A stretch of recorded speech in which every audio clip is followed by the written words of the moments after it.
Kia ora. Today's phrase is either the toothpaste has run out or has the toothpaste run out, or the toothpaste has nearly run out, or has the toothpaste nearly run out.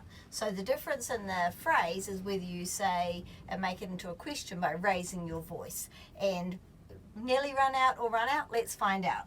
So I've got the toothpaste, looks like it's run out. So by the look of it, kua pou te pēniho. Kua pou te pēniho. Kua pou te is something's run out, so you could say kua pou te miraka, the milk has run out. Pēniho is toothpaste. Kua pou te pēniho, let's see. Oh, there's a little bit left, so kua tata pou te pēniho. Kua tata pou. So tata is close to or nearly. Kua tata pou te pēniho.